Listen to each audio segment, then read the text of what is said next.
বৈযুক্তিত্র বৈচিত্র্যে আপনাদের পড়ে শোনাচ্ছিলাম ফ্রান্স ফানোর বই রেকেট অব দ্য আর্থ, বাংলায় জগতের লাঞ্ছিত। এই পর্বে অর্থাৎ এই বইটির 11তম পর্বে থাকছে আরেকটি প্রবন্ধ, যার শিরোনাম জাতীয় সংস্কৃতি সম্পর্কে। আফ্রিকার বিপ্লবে অংশগ্রহণ করার জন্য একটি বিপ্লবী গান লেখাই যথেষ্ট নয়। জনগণের সাথে আপনাকে গড়ে তুলতে হবে বিপ্লব। আর জনগণের সাথে একাত্ম হয়ে আপনি যদি তা গড়ে তোলেন, তবে তাদের ভেতর থেকে আপনা আপনি বেরিয়ে আসবে বিপ্লবী গান।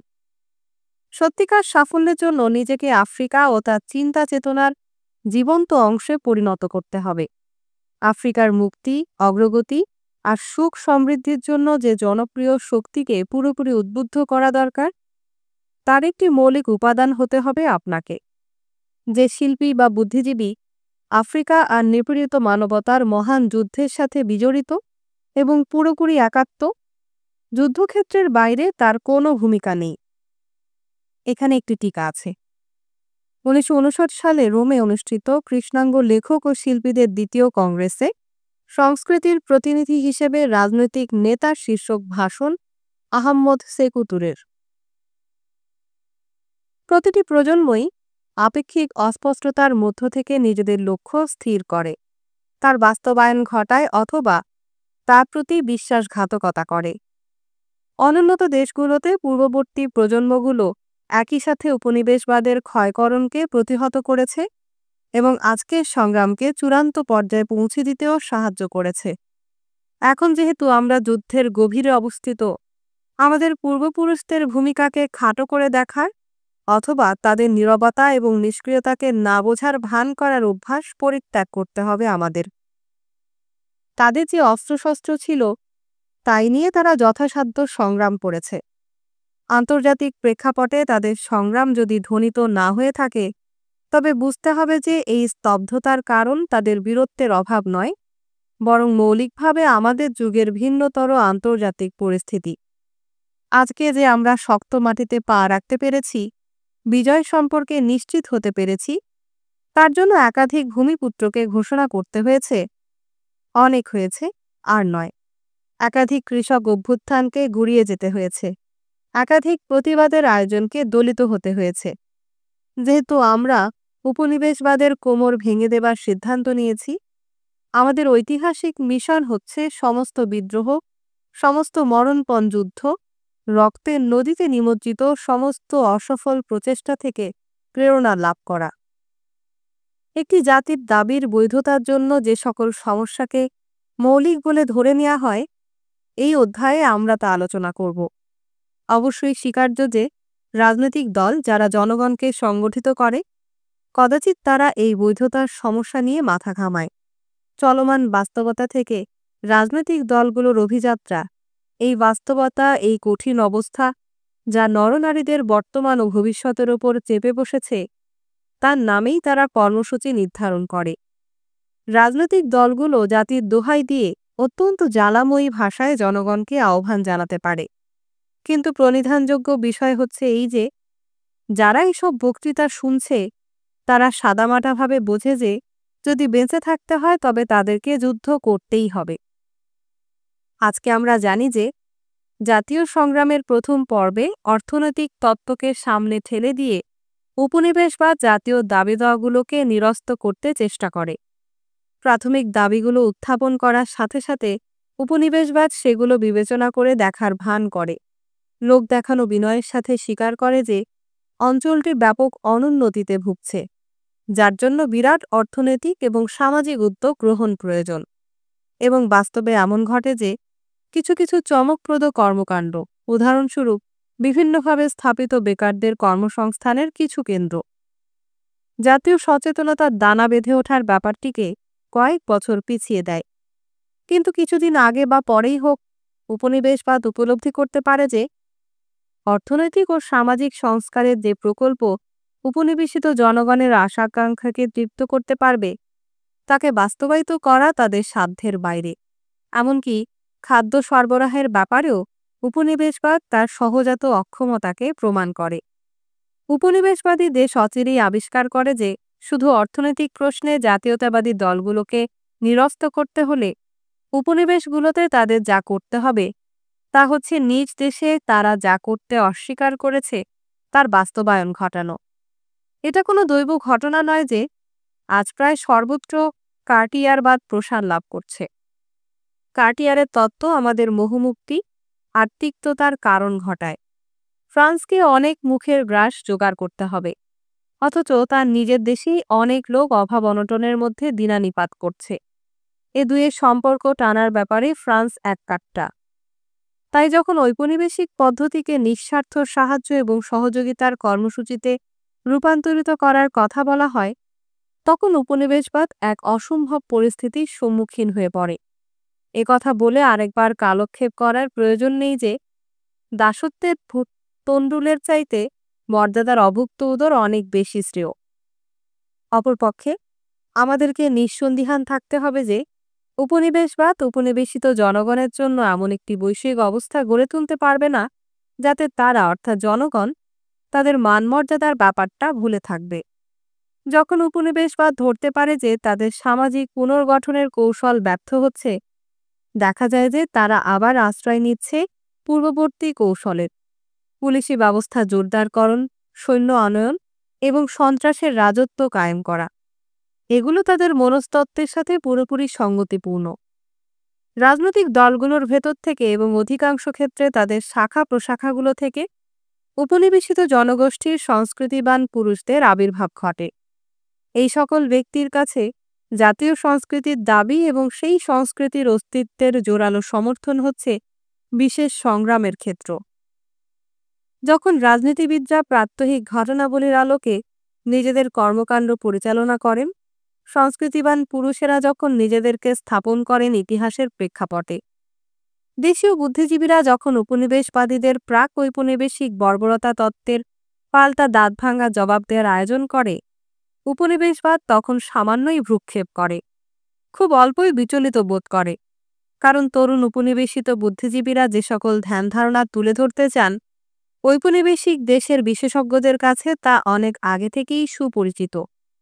এটা অবশ্য পুনরুক্তির মতো দাঁড়াবে যে গত কয়েক দশক ধরে বিপুল সংখ্যক গবেষণাকর্মী আফ্রিকা, মেক্সিকো এবং পেরুর সভ্যতাকে পুনর্বাসিত করেছে।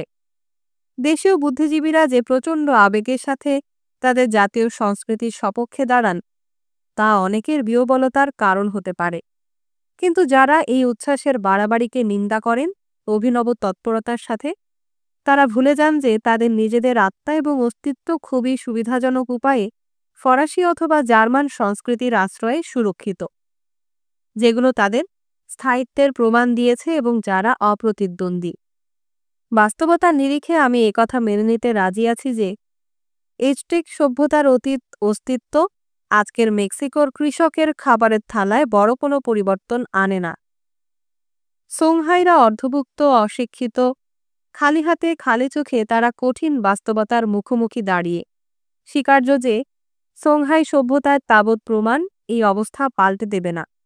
কিন্তু আগেও বহুবার বলা হয়েছে যে ঔপনিবেশিক যুগের পূর্বেকার জাতীয় সংস্কৃতির অস্তিত্বের উচ্ছ্বাসময় অনুসন্ধানের স্বাভাবিক কারণ হচ্ছে দেশীয় বুদ্ধিজীবীদের অনুভূত উদ্বেগ।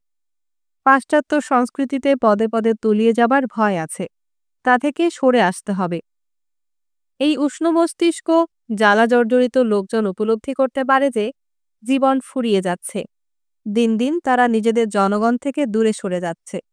তাই তারা অদম্য প্রতিজ্ঞা গ্রহণ করে, আরেকবার তাদের জনগণের সবচেয়ে পুরানো, সবচেয়ে প্রাগৈতিহাসিক জীবনধারার সাথে নতুনভাবে সংযোগ স্থাপন করার জন্য। আরও কিছু দূর এগিয়ে যাওয়া যাক। সম্ভবত এই আবেগাপ্লুত অনুসন্ধান, ক্রোধকে জিয়ে রাখা বা নিদেন পক্ষে তার প্রচেষ্টা চালানোর পেছনে রয়েছে একটি গোপন অভিলাষ। আজকের দুঃখ দুর্দশা, আত্মধিক্কার আর পরাজয়ের বাইরে একটি সুন্দর মনোরম যুগকে আবিষ্কার করা, যার অস্তিত্ব আমাদেরকে নিজেদের সাথে এবং অন্য সবার সাথে পুনর্বাসিত করবে। আমি বলেছি যে আমি সিদ্ধান্ত নিয়েছি আরও কিছু দূর এগিয়ে যাবার। যেহেতু দেশীয় বুদ্ধিজীবীরা আজকের বর্বরতার ইতিহাসের মুখোমুখি বিস্ময়াহত এবং দাঁড়াতে অক্ষম, তাই সম্ভবত অচেতনভাবেই তারা সিদ্ধান্ত নিয়েছে পিছনে ফিরে তাকাবার এবং অতল গভীরে অনুসন্ধান চালানোর। আমরা যদি কোনো ভুল না করি, তবে দেখতে পাব তারা পরম আনন্দের সাথে আবিষ্কার করেছে যে নিজেদের অতীত সম্পর্কে লজ্জা পাবার কারণ নেই, বরং আমাদের অতীত পুরোটাই মর্যাদা, যশ আর গৌরবে ভরপুর। জাতীয় সংস্কৃতির অতীত অস্তিত্বের দাবি শুধু সেই জাতিকে পুনর্বাসিতই করে না, ভবিষ্যৎ জাতীয় সংস্কৃতির আশাবাদের যৌক্তিকতাকেই প্রতিষ্ঠিত করে না, মানসিক ভারসাম্যের স্তরে তা ভূমিপুত্রের মধ্যে একটি উল্লেখযোগ্য পরিবর্তনও আনে। উপনিবেশবাদ একটি অধিকৃত দেশের বর্তমান এবং ভবিষ্যতের ওপর শাসন চাপিয়েই সন্তুষ্ট থাকে না। সম্ভবত এ ব্যাপারে আমরা যথেষ্ট পরিমাণ প্রমাণাদি দাখিল করিনি। উপনিবেশবাদ একটি জনগোষ্ঠীকে কবজা করে তাদের মস্তিষ্ক থেকে সমস্ত রূপ, রস ও সারবস্তুকে নিংড়ে নিয়েই সন্তুষ্ট থাকে না। এক ধরনের স্বেচ্ছাচারী যুক্তি দেখিয়ে উপনিবেশবাদ নিপীড়িত জনগণের অতীত ইতিহাসের দিকে হাত বাড়ায়, তাকে বিকৃত করে, কলঙ্কিত করে এবং ধ্বংস করে। প্রাক ঔপনিবেশিক ইতিহাসের এই অবমূল্যায়নের প্রচেষ্টা আজকে একটি দ্বান্দ্বিক গুরুত্ব লাভ করেছে। সাংস্কৃতিক বিচ্ছিন্নতা ঔপনিবেশিক আমলের পরিচয় বহন করে। উপনিবেশবাদ কর্তৃক এই বিচ্ছিন্নতাকে সংহত করার উদ্যোগের কথা বিবেচনা করতে বসলে আমরা উপলব্ধি করতে পারি যে কোনো কিছুকেই বাদ দেয়া হয়নি। যে সার্বিক কার্যকারিতা ঔপনিবেশিক আধিপত্যবাদীরা অর্জন করতে চেয়েছে, তা হচ্ছে বাস্তবিক পক্ষে ভূমিপুত্রের মধ্যে এই বিশ্বাস গড়ে তোলা যে উপনিবেশবাদ তাদের মধ্যস্থিত অন্ধকার দূরীভূত করার জন্যই আবির্ভূত হয়েছিল। উপনিবেশবাদ সচেতনভাবে যে ফল লাভের প্রচেষ্টা চালিয়েছে, তা হচ্ছে ভূমিপুত্রের মগজে এই ধারণা প্রথিত করা যে বসতকারদের চলে যাবার সঙ্গে সঙ্গে ভূমিপুত্ররা আবার বর্বরতা, অধপতন আর পাশবিকতার পর্যায়ে ফিরে যাবে। সুতরাং উপনিবেশবাদ ভুলক্রমেও চায়নি যে ভূমিপুত্ররা তাকে বৈরী প্রতিবেশ থেকে রক্ষাকর্ত্রী, শান্ত, স্নেহময়ী মাতা হিসেবে গণ্য করুক, বরং চেয়েছে তাকে এমন একজন ধাত্রী হিসেবে বিবেচনা করুক যে সর্বদাই তার সহজাত বিকৃত মানসিকতাপূর্ণ সন্তানদেরকে তাদের আত্মহননের প্রচেষ্টা থেকে নিরস্ত করছে, তাদের অশুভ প্রবণতার রাশ টেনে ধরছে। ঔপনিবেশিক মাতা তার সন্তানকে তার নিজস্বতা থেকে, অহম থেকে, তার শারীরিক ও জৈবিক প্রবৃদ্ধি, এমনকি তার অসন্তোষ থেকে দূরে সরিয়ে রাখে, যা সেই সন্তানের সত্তার সারবস্তু। এরকম পরিস্থিতিতে দেশীয় বুদ্ধিজীবীদের দাবি দেওয়া কোনো বিলাস ভাবনা নয়, বরং যে কোনো সামঞ্জস্যপূর্ণ কর্মসূচির জন্য আবশ্যকীয় বস্তু। দেশীয় বুদ্ধিজীবী, যিনি তার জাতির বৈধতার সপক্ষে অস্ত্র তুলে নেন, সেই বৈধতার সপক্ষে প্রমাণ দাখিল করতে চান। তার শরীরের ইতিহাস জানার জন্য নিজেকে উদম করে মেলে ধরতেও তিনি রাজি। তাকে অবশ্যই বিশ্লেষণ করে মেলে ধরতে হবে জনগণের হৃদয়। এ ধরনের পরীক্ষা নিরীক্ষা বিশেষভাবে জাতীয় নয়। যে দেশীয় বুদ্ধিজীবী ঔপনিবেশিক মিথ্যাচারের বিরুদ্ধে সংগ্রাম করার জন্য মনস্থির করেছেন, তার রণক্ষেত্র সমস্ত মহাদেশ বিস্তৃত। এসব বিশ্লেষণে অতীতকে দেয়া হয় যথার্থ মূল্য। অতীত হতে সংগৃহীত সংস্কৃতি, যা নিজস্ব মহিমায় উদ্ভাসিত, তা বস্তুত শুধু একটি দেশের সংস্কৃতি নয়। উপনিবেশবাদের সমস্ত কর্মকাণ্ডের মধ্যে একটি ভালো কাজেরও হদিস পাওয়া যাবে না। কিন্তু তারা নিরন্তর প্রচার করছে যে নিগ্রোরা হচ্ছে বর্বর। ঔপনিবেশিকদের কাছে নিগ্রোরা অ্যাঙ্গোলীয়ও নয়, নাইজেরীয়ও নয়, তারা নিগ্রো, শুধু নিগ্রোই। উপনিবেশবাদের কাছে এই বিস্তীর্ণ মহাদেশ হল অসভ্য প্রাণীদের চারণক্ষেত্রে, কুসংস্কার আর অন্ধগোড়ামিতে আচ্ছন্ন, অবজ্ঞা তার ললাট লিখন, ঈশ্বরের অভিশাপে অভিশপ্ত দেশ, মানুষ খেকোদের দেশ, সংক্ষেপে নিগ্রোদের দেশ এই মহাদেশ। উপনিবেশবাদীদের অবজ্ঞা সমগ্র মহাদেশকে ঘিরে। তারা যখন যুক্তি দেখায় যে মানবতার অন্ধকারতম শবরই প্রাক ঔপনিবেশিক ইতিহাসে বিস্তৃত, তখন তা পুরো মহাদেশকে বিজড়িত করে। নিজেকে পুনর্বাসিত করা এবং উপনিবেশবাদের সাঁড়াশি থেকে মুক্ত করার জন্য ভূমিপুত্রের প্রচেষ্টা যৌক্তিক কারণে উপনিবেশবাদীদের মতো একই দৃষ্টিভঙ্গি থেকে উৎসারিত। যে দেশীয় বুদ্ধিজীবী পাশ্চাত্য সংস্কৃতির আধিপত্য পেরিয়ে আরও দূর পথ অতিক্রম করেছেন এবং যিনি বুঝতে পেরেছেন যে অন্য একটি সংস্কৃতির অস্তিত্ব ঘোষণা করতে হবে, তিনি কখনো অ্যাঙ্গোলা বা ডাহমের নামে তা করেন না। যে সংস্কৃতির কথা সোচ্চার কণ্ঠে ঘোষণা করা হয়, তা হল আফ্রিকার সংস্কৃতি। নিগ্রোরা শ্বেতাঙ্গ শাসনের ফলে আগের মতো পুরোপুরি নিগ্রো নেই। তারা যখন তাদের সংস্কৃতির অস্তিত্ব প্রমাণ করার এবং সংস্কৃতিবান মানুষের মতো আচরণ করার সিদ্ধান্ত নেয়, তখন তারা উপলব্ধি করতে পারে যে ইতিহাস তাদের জন্য একটা সুনির্দিষ্ট গতিপথ বাতলে দিয়েছে। তাদের প্রমাণ করতে হবে যে নিগ্রো সংস্কৃতি অস্তিত্বে স্থির। এটি অতি সত্য যে যারা চিন্তা চেতনার এই বৈষম্যকরণের জন্য সবচেয়ে বেশি দায়ী, অথবা যারা এই ভাবনার প্রথম সূত্রপাত ঘটিয়েছিল, তারা ইউরোপীয়। এখনও অবস্থাটা তাই আছে। অন্য সংস্কৃতির ফাঁকা মাঠে শ্বেত সংস্কৃতি প্রতিষ্ঠা করে শূন্যস্থান পূরণের ব্যাপারে তাদের ক্লান্তি নেই। একটা একটা করে জাতীয় সংস্কৃতির অস্তিত্বকে অস্বীকার করে উপনিবেশবাদ সময় নষ্ট করেনি। সেজন্যই উপনিবেশিত জনগণের জবাব হবে সমগ্র মহাদেশকে নিয়ে। আফ্রিকার গত ২০ বছরের স্থানীয় সাহিত্য কোনো জাতীয় সাহিত্য নয়, বরং নিগ্রো সাহিত্য। উদাহরণস্বরূপ, নিগ্রোবাদের কথা উল্লেখ করা যেতে পারে। শ্বেত মানুষেরা মানবতার মুখে নিক্ষেপ করেছে রাশি রাশি অপমান। যদিও পুরোপুরি যৌক্তিক নয়, তার আবেগময় বিরোধাভাস হচ্ছে নিগ্রোবাদ। শ্বেতাঙ্গ মানুষদের ঘৃণার বিপরীতে নিগ্রোবাদের বেড়ে ওঠা একটি স্বাভাবিক ঘটনা। কোনো কোনো ক্ষেত্রে নিগ্রোবাদ প্রমাণ করেছে যে এটা একঘরে করে রাখা এবং সমাজচ্যুতকরণ প্রথার অবলুপ্তি ঘটাতে পারে। যেহেতু নিউগিনি অথবা কেনিয়ার বুদ্ধিজীবীরা সবাই একইভাবে নির্বাসনাদেশের সম্মুখীন হয়েছেন এবং তাদের শাসকদের সম্মিলিত বিদ্বেষের জবাব দিয়েছেন, তাদের প্রতিক্রিয়ার বহিঃপ্রকাশ ঘটেছে পরস্পরের প্রতি প্রশংসাগীতির মাধ্যমে। ইউরোপীয় সংস্কৃতির নিঃশর্ত সত্যতার স্থান দখল করেছে আফ্রিকার সংস্কৃতির নিঃশর্ত সত্যতা। মোটের ওপর নিগ্রোবাদের কবিকুল তরুণ আফ্রিকার বিপরীতে, ঘুণে ধরা ইউরোপের গীতময়তার বিপরীতে, ক্লান্তিকর বিচার বিবেচনায় ও টগবগে মানসিকতার বিপরীতে গুরুভার যুক্তির কুটোজাল বিস্তারের প্রতিবাদ করে। একদিকে রয়েছে অনমনীয়তা, আড়ম্বর, সন্দেহপ্রবণতা আর শিষ্টাচারের বাড়াবাড়ি। অন্যদিকে রয়েছে দিলখোলা হাওয়া, জীবনের জয়গান, মুক্তি আর কেন নয় সমৃদ্ধি। তা বেপরোয়াও বটে। নিগ্রোবাদের কবিদল শুধু এই মহাদেশের পরিধিতেই সীমাবদ্ধ থাকবে না। আমেরিকাতেও কৃষ্ণকণ্ঠ এই সুরে মিলাবে কণ্ঠ। কৃষ্ণবিশ্ব দেখবে আলোর মুখ। ঘানা হতে বুসিয়া, সেনেগাল হতে বিরাগো ডিউক, সুদান হতে হাম্পাট আর শিকাগো থেকে সেন্ট ক্লেয়ার ড্রেক নিঃসংকোচিত্তে ঘোষণা করবে তাদের বন্ধন আর আদর্শ উদ্দেশ্যের একত্বের কথা। উদাহরণস্বরূপ, একইভাবে আরব বিশ্বের কথাও এখানে তুলে ধরা যেতে পারে। আমরা জানি যে আরব অঞ্চলে উপনিবেশবাদ একই প্রচেষ্টা চালিয়েছে।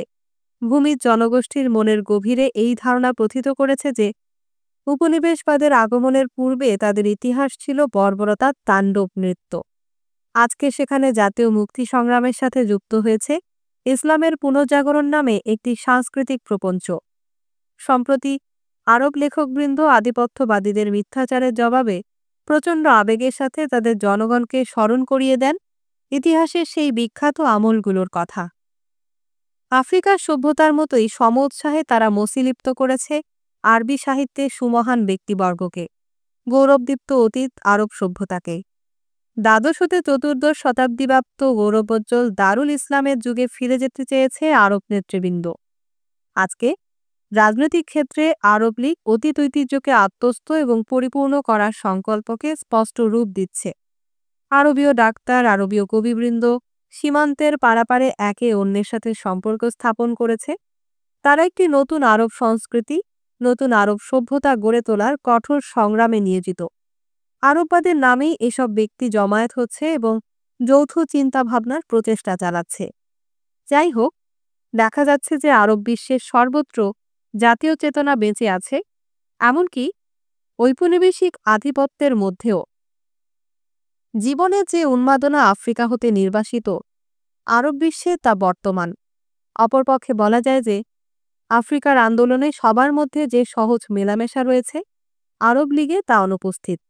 সবরিধে মনে হলেও সত্যি যে আরব বিশ্বে প্রত্যেকেই নিজের জাতির সাফল্যের বড়াই করে।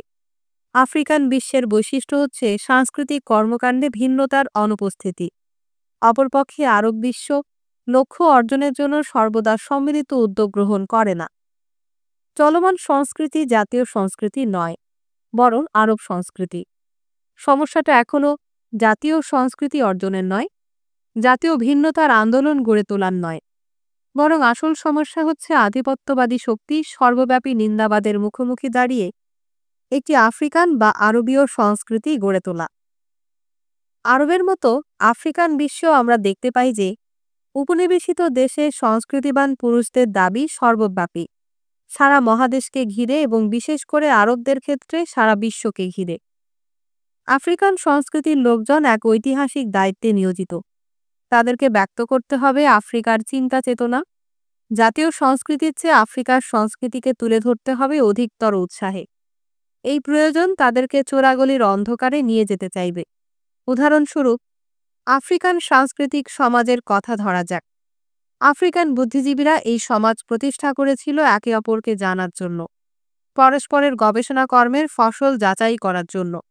এই সমাজের লক্ষ্য ছিল দৃঢ়তার সাথে একটি আফ্রিকান সংস্কৃতির অস্তিত্ব প্রতিষ্ঠা করা, সুস্পষ্ট ভিন্ন ভিন্ন জাতীয় ভিত্তিতে আফ্রিকান সংস্কৃতির মূল্যায়ন করা এবং প্রতিটি জাতীয় সংস্কৃতির অভ্যন্তরীণ চালিকা শক্তিকে পরিস্ফুট করা। কিন্তু একই সাথে এই সমাজ অন্য একটি প্রয়োজনও মিটিয়েছে। ইউরোপীয় সাংস্কৃতিক সমাজ নিজেকে বিশ্বজনীন সাংস্কৃতিক সমাজ হিসেবে প্রতিভাত করার তালে ছিল। পাশাপাশি এমন একটি সমাজের অস্তিত্ব ছিল অত্যাবশ্যকীয়। তাহলে দেখা যাচ্ছে যে এই সিদ্ধান্তের গোড়ায় ছিল একটি সুস্পষ্ট পরিকল্পনা। বিশ্বমেলায় পুরোপুরি সশস্ত্র হয়ে আফ্রিকা মহাদেশের হৃদয়ের গভীর হতে জাগ্রত সংস্কৃতির ডালি নিয়ে উপস্থিত হবার পরিকল্পনা। অচিরেই কিন্তু এই সমাজ ভিন্নমুখী কর্মকাণ্ডে তার অসমর্থতা প্রদর্শন করতে শুরু করবে, নিজেকে শুধুমাত্র আকর্ষণীয় প্রদর্শনীতে নিয়োজিত রাখবে। এই সমাজের সদস্যরা শুধু জাহির করবে যে আফ্রিকান সংস্কৃতির অস্তিত্ব রয়েছে, হামবড়া ভাব দেখাবে, আত্মরতিতে ভুগবে আর ইউরোপীয়দের ধ্যান ধারণার প্রতিবাদ করবে। আমরা দেখিয়েছি যে এরকম মনোভাব খুবই স্বাভাবিক। পাশ্চাত্য সংস্কৃতির লোকজনের প্রচারিত মিথ্যাচারই এটাকে অপরিহার্য করে তুলেছে। কিন্তু নিগ্রোবাদের ধারণাকে বিশদভাবে ব্যাখ্যা করতে গেলেই এই সমাজের লক্ষ্যের অধপতন সুস্পষ্ট হয়ে পড়বে। আফ্রিকান সমাজ কৃষ্ণবিশ্বের সাংস্কৃতিক সমাজে পরিণত হবে এবং ছড়িয়ে ছিটিয়ে থাকা নিগ্রোদেরকে এতে জড়িয়ে ফেলবে। তার মানে আমেরিকা মহাদেশে ছড়ানো ছিটানো হাজার হাজার কৃষ্ণাঙ্গ লোকজন এতে সংযুক্ত হবে। বস্তুত যে সকল নিগ্রো যুক্তরাষ্ট্রে, মধ্য এবং লাতিন আমেরিকায় ব্যবসা করে, তারা নিজেদেরকে এই সাংস্কৃতিক ছাঁচে বিজড়িত করার প্রয়োজনীয়তা অনুভব করে। তাদের সমস্যা মৌলিকভাবে আফ্রিকানদের চেয়ে ভিন্ন নয়। শ্বেতাঙ্গরা আফ্রিকাকে শাসন করেছে। আফ্রিকানদের প্রতি তারা যে আচরণ করেছে, আমেরিকার শ্বেতাঙ্গরা সেখানকার নিগ্রোদের প্রতি এর চেয়ে ভালো কোনো আচরণ দেখায়নি। আমরা দেখেছি যে শ্বেতাঙ্গরা সকল নিগ্রোকে একই দৃষ্টিতে বিচার করতে অভ্যস্ত। 1956 সালে প্যারিসে অনুষ্ঠিত আফ্রিকান সাংস্কৃতিক সমাজের প্রথম সম্মেলনে আমেরিকার নিগ্রোরা নিজেদের উদ্যোগে আফ্রিকার ভাইদের সুরে সুর মিলিয়ে তাদের সমস্যাকে বিশ্লেষণ করেছে একই দৃষ্টিকোণ থেকে। আফ্রিকার সভ্যতা আলোচনাকালে সংস্কৃতিবান আফ্রিকানরা রায় দিয়েছেন যে প্রাক্তন কৃতদাসদের জন্য রাষ্ট্র কাঠামোর ভেতরে একটি যুক্তিযুক্ত মর্যাদাপূর্ণ অবস্থান থাকা জরুরি। ধীরে ধীরে আমেরিকার নিগ্রোরা উপলব্ধি করতে পেরেছে যে আশু যে সমস্যার মুখোমুখি তারা দাঁড়িয়ে, আফ্রিকান নিগ্রোদের সমস্যা তা থেকে ভিন্ন। শিকাগোর নিগ্রোদের সাথে নাইজেরীয় বা টাঙ্গানাইকানদের মিল এতটুকুই যে উভয়ই কৃষ্ণাঙ্গ। প্রাথমিক তুলনার পর যখন ব্যক্তিগত আবেগ অনুভূতি থিতিয়ে আসে, আমেরিকার নিগ্রোরা তখন বুঝতে পারে যে তাদের প্রত্যেকের বস্তুগত সমস্যা মৌলিকভাবে ভিন্নতর। গণতান্ত্রিক অধিকারের ক্ষেত্রে বর্ণবৈষম্য দূরীকরণের জন্য আমেরিকাতে কৃষ্ণাঙ্গ এবং শ্বেতাঙ্গরা যৌথভাবে প্রচেষ্টা চালিয়ে যাচ্ছে। অপরদিকে অ্যাঙ্গোলার জনগণ ঘৃণ্য পর্তুগিজ উপনিবেশবাদের বিরুদ্ধে দুর্বার সংগ্রাম করছে। এ দুইয়ের মধ্যে আদর্শ ও উদ্দেশ্যের মিল নেই বললেই চলে। এর ফলে আফ্রিকান সাংস্কৃতিক সমাজের দ্বিতীয় সম্মেলনে আমেরিকান নিগ্রোরা কৃষ্ণ সংস্কৃতির জনগণের আমেরিকান সমাজ গড়ে তোলার সিদ্ধান্ত নেয়। ফলে মানুষের ঐতিহাসিক চরিত্র নির্ণয়ের ভাবনা চিন্তার ক্ষেত্রে নিগ্রোবাদ তার প্রথম সীমাবদ্ধতার সম্মুখীন হয়। নিগ্রো এবং আফ্রিকান নিগ্রো সংস্কৃতি দুটো ভিন্ন ধারায় প্রবাহিত, কারণ যারা তাকে উজ্জীবিত করেছে তারা উপলব্ধি করেছে যে একটি সংস্কৃতি প্রথমত এবং মূলত জাতীয় সংস্কৃতি। রিচার্ড রাইট বা ল্যাংস্টন হিউজেসের হিউজেসের সমস্যা লিওপোল্ড স্যাঙ্গর বা জম্মু কেনিয়াত্তার সমস্যা থেকে মৌলিকভাবে ভিন্ন। একই কথা খাটে কিছু কিছু আরব রাষ্ট্রের ক্ষেত্রেও। বুদ্ধিজীবীরা আরবের রেনেসাঁর সুমধুর সুরলহরীতে বিমুগ্ধ, কিন্তু তাদেরকেও উপলব্ধি করতে হয়েছে যে প্রত্যেকের ভৌগোলিক অবস্থান এবং সুনির্দিষ্ট অঞ্চলের অর্থনৈতিক বন্ধনের শক্তি যে অতীতকে উজ্জীবিত করার চেষ্টা চলছে তা থেকে শক্তিশালী।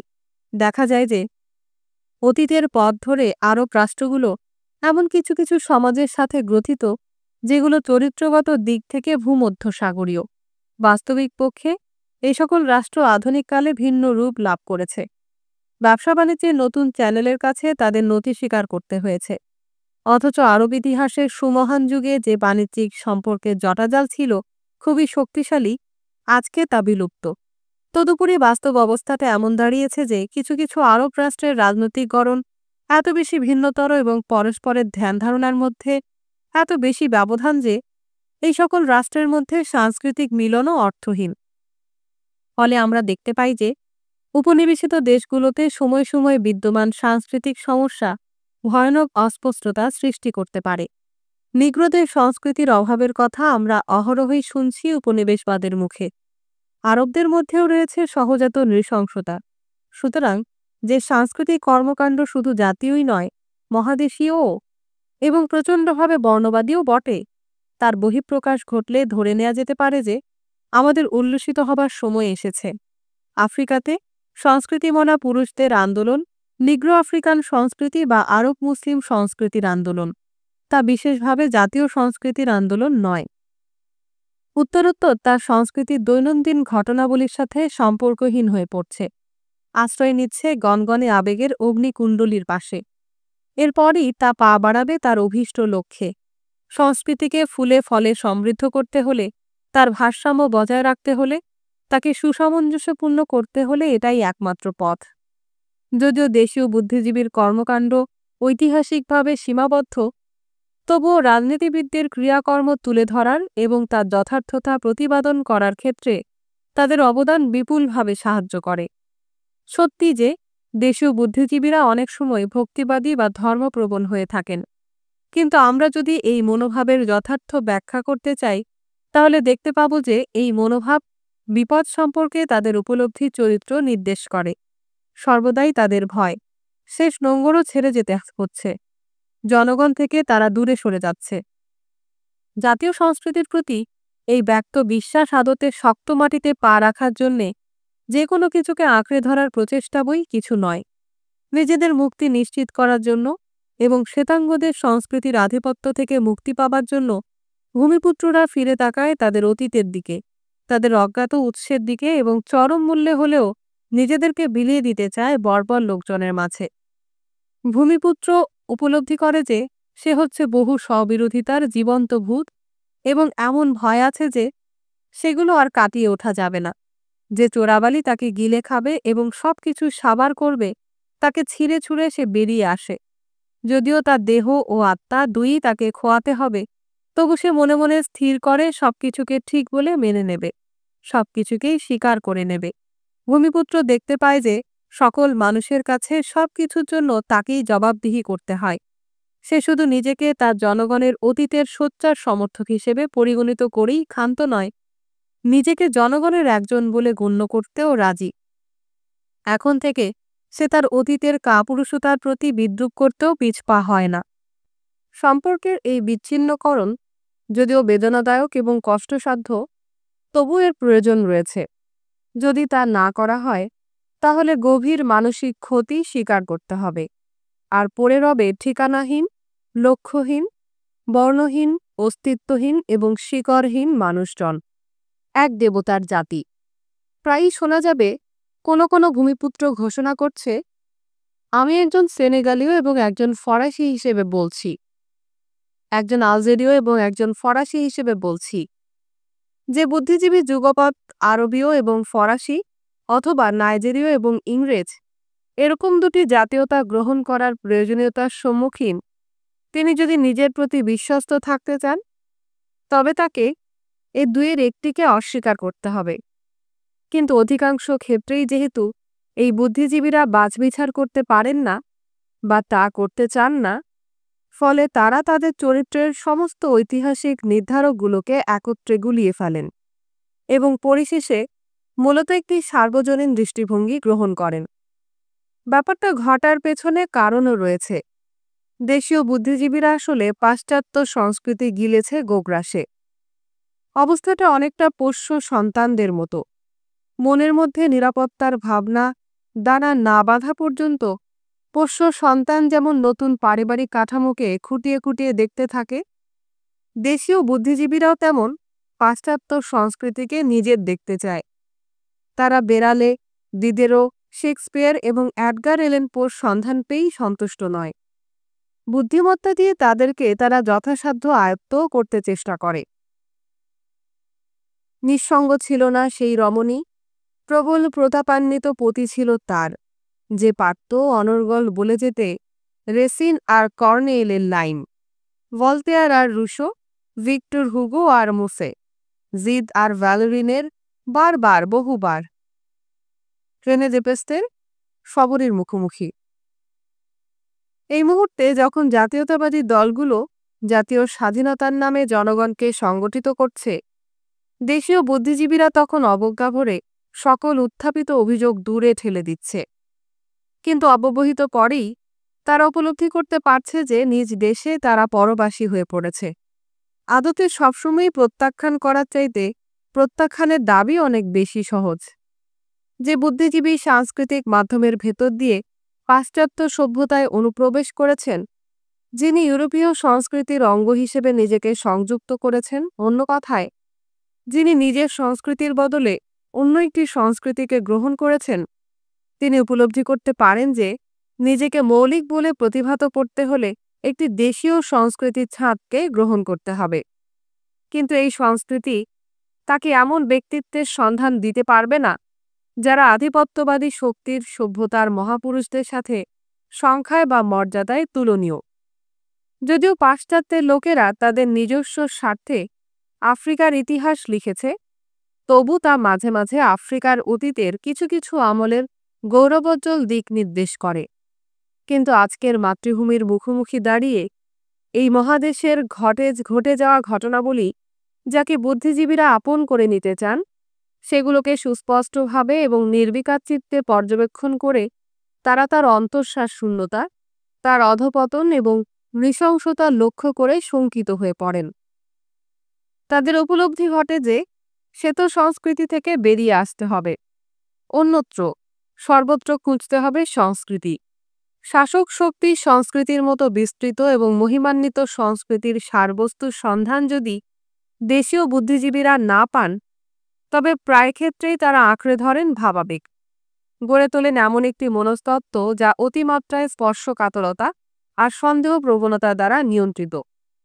এই প্রত্যাবর্তনের কারণ খুঁজতে গেলে দেখা যায় যে প্রথমত তার জন্য দায়ী হচ্ছে তাদের অন্তর্লীন ব্যবহার পদ্ধতির জটিল জিজ্ঞাসা এবং নিজস্ব চারিত্রিক বৈশিষ্ট্য, যার প্রতিফলন ঘটে শারীরিক শক্তির বহিঃপ্রকাশ এবং দ্বন্দ্বে।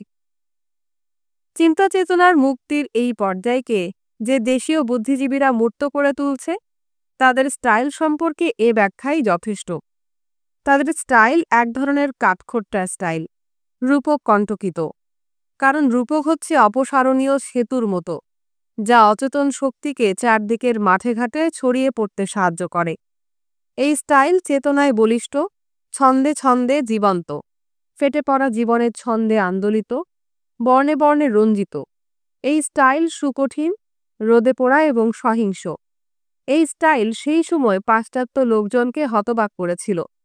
এর মধ্যে বর্ণবাদিতার নামগন্ধও নেই। যদিও অনেক সময় বিপরীত মতবাদের পক্ষে বক্তব্য রাখা হয়েছে, সর্বোপরি এই স্টাইল মুখোমুখি সংগ্রামের বাহ্যিক প্রকাশ। এই স্টাইল আমাদের দেখিয়ে দেয় যে মানুষের অস্তিত্বের যে অংশের মধ্যে পচনের বীজ লুক্কায়িত রয়েছে, তা থেকে তাকে মুক্ত হতে হবে। এই যুদ্ধ বেদনাবহ, দ্রুত অথবা অপরিহার্য যাই হোক না কেন, শারীরিক ক্রিয়াকাণ্ডকে ধ্যান ধারণার স্থলে নিজেকে অভিষিক্ত করতে হবে। যদিও দেখা যায় যে কবিতার ভুবনে এই আন্দোলন উত্তুঙ্গ চূড়ায় পৌঁছে গেছে, বস্তুত বাস্তব বিশ্বে বুদ্ধিজীবীরা প্রায়ই কানাগলিতে ঘুরপাক খাচ্ছেন। অতীতে এবং বর্তমানে তারা যাই থাকুন না কেন, বুদ্ধিজীবীরা যখন জনগণের সাথে মেলামেশার চূড়ান্ত পর্যায়ে পৌঁছেন এবং বাস্তব জীবনের রাজপথে নেমে আসতে মনস্থির করেন, তখন তারা তাদের অভিযাত্রার পরিকল্পনাগুলো থেকে সবচেয়ে বন্ধা পরিকল্পনাগুলো বেছে নেন। তারা জনগণের আচার-আচরণ, ঐতিহ্য এবং বাহ্যরূপের উপর অত্যধিক গুরুত্ব দিয়ে থাকেন। ফলে তাদের এই অনিবার্য বেদনাবহ অভিজ্ঞতা শুধু বাহ্যিক বিষয়াদি নিয়ে মাতামাতিতে পর্যবসিত হয়, সারি হয়ে ওঠে পবিত্র। প্যারিস আর ইতালি থেকে আনা জুতো রেখে দেয়া হয় কেতাদুরস্ত লোকদের জন্য। দৈবাতিক শাসক শক্তির ভাষা যেন ঠোঁটে মুখে তপ্ত শলাকার মতো ফুটতে থাকে। আপনার কাছে স্পষ্ট হয়ে ওঠে যে আপনার দেশবাসী এই পর্যায়ে বস্তুতই নিগারে পরিণত হতে চায়। অন্য আর সব নিগারের মতো নয়, সত্যি সত্যি নিগার, নিগ্রো কুত্তা। শ্বেতাঙ্গ মানুষেরা আপনাদেরকে যেমনটা দেখতে আশা করে। এ পর্যায়ে নিজের জনগণের মাঝে ফিরে যাবার মানে হচ্ছে নিজেকে একটা জঘন্য জীবে পরিণত করা, সাধ্যমতো ভূমিপুত্র হয়ে যাওয়া এবং যে ডানাগুলোকে বেড়ে ওঠার সুযোগ দেয়া হয়েছিল সেগুলো কেটে ফেলা। এ পর্যায়ে দেশীয় বুদ্ধিজীবীরা ঔপনিবেশিক বিশ্ব থেকে সংক্রমিত অভ্যেসগুলোর হিসেব নিকাশ করতে বসেন এবং জনগণের আবহমান কালের রীতিনীতি, যা তাদের ধারণায় সকল সত্য ও মঙ্গলের আধার, সেগুলো সম্পর্কে সবাইকে আবার স্মরণ করিয়ে দেবার সিদ্ধান্ত গ্রহণ করেন। ঔপনিবেশিক এলাকায় অবস্থিত বসতকাররা এই প্রত্যাবর্তনকে প্রচণ্ড বিদ্রূপের সাথে সম্প্রচার করে, আর এই কর্মটি ভূমিপুত্রের সিদ্ধান্তকে আরও বেশি জোরদার করে তোলে। উপনিবেশবাদীরা প্রতিষ্ঠিত এই সমাজ ব্যবস্থায় জনগণের ওপর আধিপত্য অর্জনের স্বাদ পেয়েছে। তারা যখন বুঝতে পারে যে যাদেরকে তারা নিজের লোক বলে মনে করেছিল তারাও নিগারদের দলে যোগ দিচ্ছে, তখন পুরো ব্যবস্থাটাই টলমল করে ওঠে। দলের একটি ভূমিপুত্র বা শপথ করে যোগ দেয়া একটি ভূমিপুত্র যখন নিজের দলে ফিরে যেতে মনস্থ করে, তখন শুধু ঔপনিবেশিক কাঠামোর ব্যর্থতাই সুস্পষ্ট হয়ে ওঠে না, বরং এ পর্যন্ত যা যা করা হয়েছে তা অসার এবং দীনতার প্রতীক হিসেবে প্রতিভাত হয়ে ওঠে। প্রতিটি ভূমিপুত্রের দলত্যাগ এবং নিজ দলে ফিরে যাবার এই অগ্রযাত্রা ঔপনিবেশিক শাসনের বিপক্ষে এক একটি বৈপ্লবিক বিদ্রূপ। দেশীয় বুদ্ধিজীবীরা তাদের এই কর্মের জন্য যে সমালোচনা ঝড় তোলেন, তার মধ্যেই তারা অভীষ্ট লক্ষ্যে এগিয়ে যাবার যৌক্তিকতা ও উৎসাহ উদ্দীপনা খুঁজে পান। দেশীয় লেখকদের লেখায় এই অগ্রগতির বিভিন্ন চরিত্র নির্দেশক পর্যায়ের অনুসন্ধান চালাতে চাইলে আমরা দেখতে পাব যে 3টি স্তরে বিস্তৃত এই দৃশ্যপট। প্রথম পর্যায়ে দেশীয় বুদ্ধিজীবীরা প্রচেষ্টা চালান দখলদার শক্তির সংস্কৃতিকে আত্মস্থ করার। তাদের লেখায় উপনিবেশবাদী দেশের লেখকদের কথাই সুরে সুরে ধ্বনিত হয়ে ওঠে। তাদের প্রেরণার উৎস হচ্ছে ইউরোপীয় সংস্কৃতি। উপনিবেশবাদী দেশের সাহিত্যের বিভিন্ন আন্দোলনের সাথে সারবস্তু এবং স্টাইলের দিক থেকে এগুলোর রয়েছে পুরোপুরি মিল। এই যুগটাকে বলা চলে নির্বিচার আত্মীকরণের যুগ। উপনিবেশের এই যুগে সাহিত্যের মধ্যে আবিষ্কার করা যাবে পার্নাসিয়ানদের, অর্থাৎ শিল্পের জন্য শিল্প এমন মত পোষণকারী, প্রতীকীবাদের এবং পরাবাস্তববাদীদের। দ্বিতীয় পর্যায়ে আমরা দেখতে পাই যে ভূমিপুত্রের মধ্যে রয়েছে উদ্বেগের দোলাচল। সে স্মরণ করতে চেষ্টা করছে তার আদত সত্তা। আমরা এইমাত্র যা বর্ণনা করলাম তার ব্যাপৃতির সাথে এই যুগে সৃজনশীল কর্মের মোটামুটি মিল রয়েছে। কিন্তু ভূমিপুত্র যেহেতু জনগণের অংশ নয়, যেহেতু জনগণের সাথে তার সম্পর্ক শুধু একটি বাহ্যিক ব্যাপার, তাদের জীবন কাহিনী বিধৃত করাই তার প্রধান লক্ষ্য। সেজন্যই তার ফেলে আসা শৈশবের ঘটনাবলীকে স্মরণের গভীর থেকে তুলে আনা হয়। পুরনো কীর্তিগাথাকে আবার বাইরের নন্দনতত্ত্ব আর ভিন্ন পটভূমিতে আবিষ্কৃত বিশ্বের ধার করা আলোকে বিশ্লেষণ করা হয়। কখনো কখনো এই যুদ্ধপূর্ব সাহিত্যে হাস্যরস আর রূপকের আধিক্য পরিলক্ষিত হয়, কিন্তু প্রায়ই এই সাহিত্যে ছড়িয়ে থাকে দুঃখ দুর্দশা আর আপৎকালের লক্ষণাবলী, যেগুলোতে প্রস্ফুটিত হয়ে ওঠে মৃত্যু আর বিরক্তির অভিজ্ঞতা। আমরা দুঃখ দুর্দশার মরুভূমে ঠেকে আছি, কিন্তু কান পাতলে অন্তঃসলীলা ফল্গু ধারার মতো হাসির ঋণ ঋণ ধ্বনি শোনা যাবে। সবশেষে তৃতীয় পর্যায়কে বলা চলে যুদ্ধের পর্যায়। ভূমিপুত্রের নিজেকে জনগণের মাঝে ছড়িয়ে দেবার, তার হারিয়ে যাবার পরিকল্পনা ব্যর্থ হয়েছে। এবার সে সম্পাদন করবে বিস্ময়কর এক কাজ। জনগণকে গভীরভাবে নাড়া দেবার কাজ। চেতনায় জনগণের স্থবিরতাকে সম্মানজনক স্থানে অধিষ্ঠিত করে নির্জীব হয়ে থাকার পরিবর্তে জনগণকে জাগিয়ে তোলার কাজে সে নিয়োজিত করবে নিজেকে।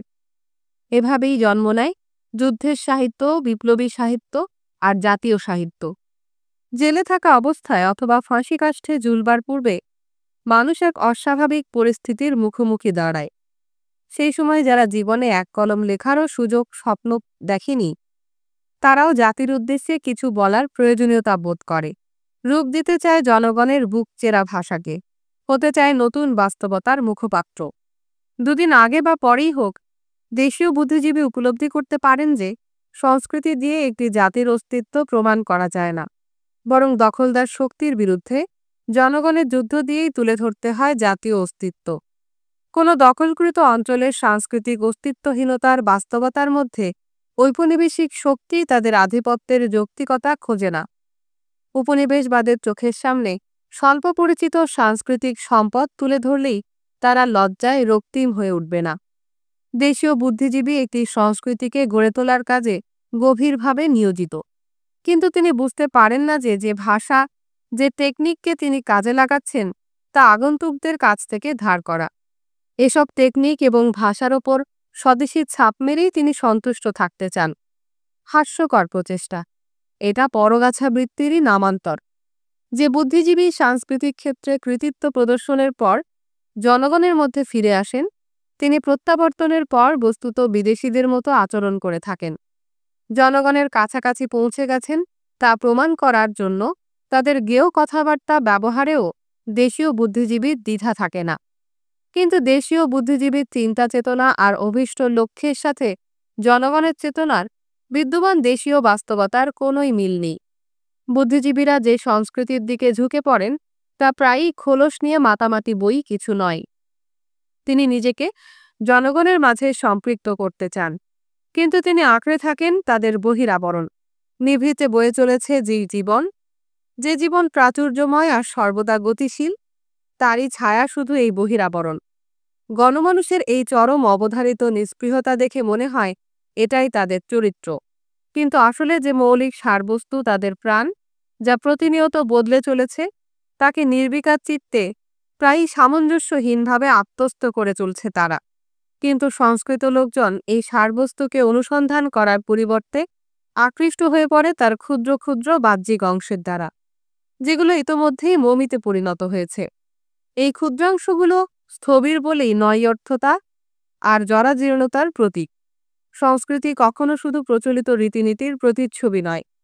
সংস্কৃতি সর্বদাই সকল সরলীকরণের বিরোধী।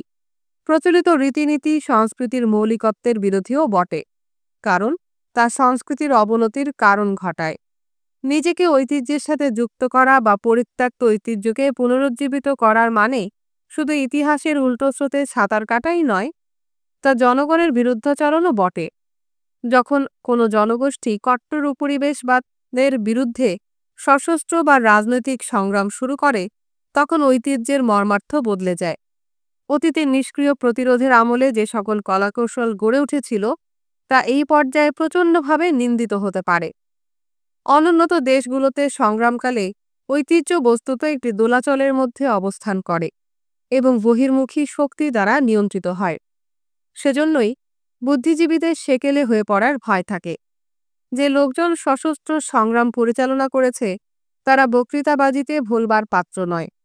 যারা তাদের দলে ভিড়তে চায় তারা নিজেদেরকে প্রতিভাত করে তোলে সাধারণ সুবিধাবাদী হিসেবে, অন্য কথায় দেরিতে আগত আগন্তুক হিসেবে। উদাহরণস্বরূপ মৃন্ময় শিল্পের কথা ধরা যাক। যে দেশীয় শিল্পী চরম মূল্যে হলেও একটি জাতীয় শিল্পকর্ম গড়ে তোলার কাজে হাত দেন, তিনিও মাঝপথে আটকে পড়েন। খুঁটিনাটি অদলবদল ছাড়া তার আর কিছু করার থাকে না।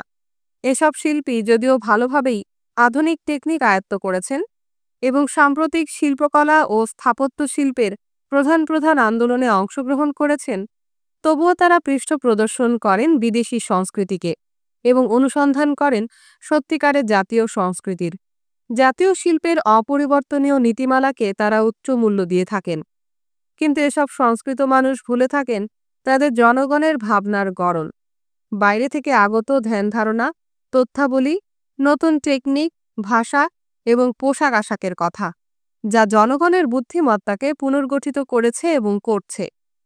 তারাই কথা ভুলে যান যে ঔপনিবেশিক আমলে যেসব অপরিবর্তনীয় নীতিমালা দুর্ভেদ্য ব্যূহ হিসেবে কাজ করত, তা আজকে প্রচণ্ড বৈপ্লবিক পরিবর্তনের ভেতর দিয়ে অগ্রসর হচ্ছে।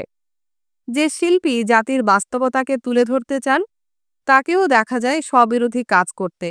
বাস্তব ঘটনা থেকে পালিয়ে গিয়ে তিনি আশ্রয় নেন অতীতে।